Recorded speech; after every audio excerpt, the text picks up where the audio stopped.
Good morning, good afternoon, and good evening, everyone, wherever you are watching and listening to me this very hour.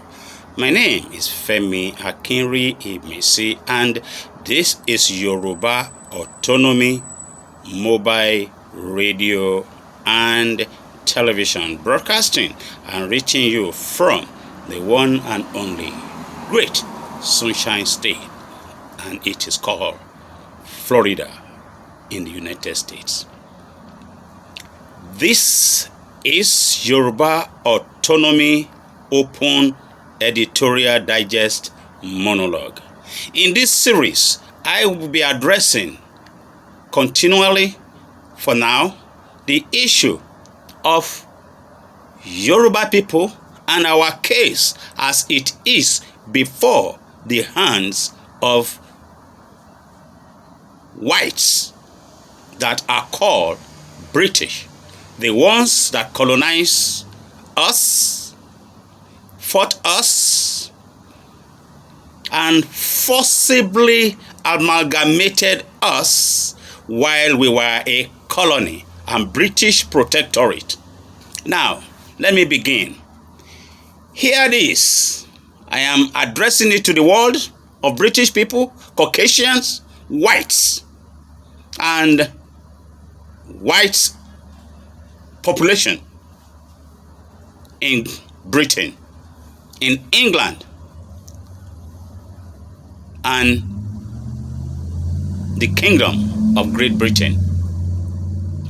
This is no plain stuff, and I want them to listen very carefully. To imagine that we, black people, Africans, and especially Yoruba people, were the ones that leads and colonized them. That we colonized Great Britain and the nations within them. That we fought them, that we killed them in order for us, black people, Yoruba people, to colonize them. And that today, they are the one trying to get off from the shoes that the Yoruba people are in. What will they be saying, and what will and how will the world be reacting, and how will they be acting to the situation that we Yorubas are in? Because they have come from England and they have arrived at the shores of the Yoruba nation, and when they arrived, we were doing well. But they forcibly colonized us and put us in the capitulation of colonization and enslaved us, and by so doing, hundreds of thousands of millions of us, our people, black people, Yoruba people, became enslaved in a contraption, and generations of the lives of our people were wasted in colonization. Now, imagine if it is Great Britain that was colonized, and now they are the one that is begging, that is asking for their freedom. Because that is how I want the generation of today, grandchildren of yesterday, to think of how and what it will likely be for the grandchildren of their tomorrow if they should refuse to do the right thing now, and we are forced to avenge by our great-grandchildren that which they did to us. And that is why I am saying that the British are now can still save their future from the contraption of colonization, because it will happen. It will happen, just like no empire lasts forever. Their empire did not last forever, and when it ended, someone's empire began. Remember, the United States of America was under the colonization of Great Britain. So also was India. So also were other great generations. The Yoruba nation generation will get to lead the world. If not today, in the future, it is going to happen. It is better they undo what they did in amalgamation and let Yoruba people be able to go back to where we were in the status quo of December 31, 1913. Since their colonization ended and Nigeria expired on January 1, 2014, and now we are in a quagmire of imminent war because Yoruba people will be able to go. Hence, no nation has survived two civil war, and Nigeria will not be an exception.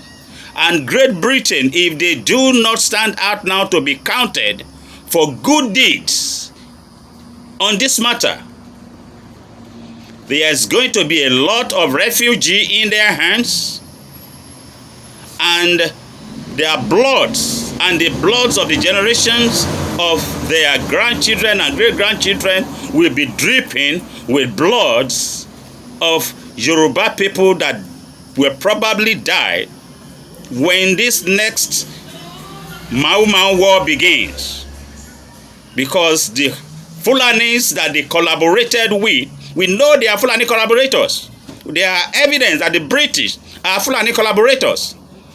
And in so doing, they will be held responsible. United Nations better take note.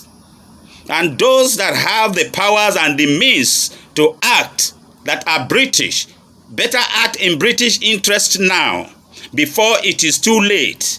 Let their stitch now save nine. Because we may have no choice than to avenge the evils that are being done to us. Mr. Prime Minister of Great Britain, please take these words when it's issued. When you hear it, this is serious. This is number 3 in my broadcast, bringing to the attention of the white world, of the British world, to what is happening to Yoruba people in the contraption that the British people created in 1914, and it is going to be messy. Imminently, it is going to be messy. I have said my say. Now, let me turn to the mother of all rally that is approaching and fast loading for Lagos, Nigeria. Nothing will happen there that is going to be unpleasant to disturb the movement of Yoruba nation. Yoruba country will have to be established.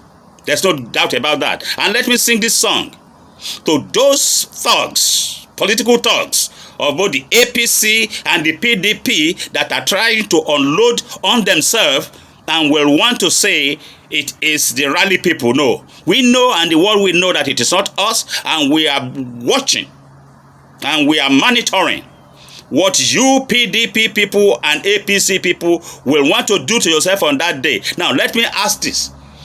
Mr. MC Musiliu Oluoma, stand clear of inciting violence on that day.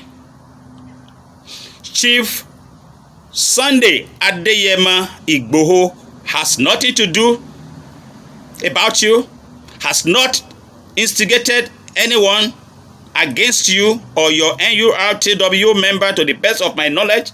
So those of you of Baba Aladu in Mushi and your co-NURTW people coming from Oyo State to Lagos to foment trouble, be warned that The Tinubu that you may say that you are representing and fighting for is gone. They are not telling you that, but it's gone. There's no hope of him in 2023. His case right now is like that, very much, of Yar'Adua. Understand me. Please, my people of Yoruba Nation, be calm, be steady. Yes, use your trado powers. Ayeta. Use Okibe. Use Akpashe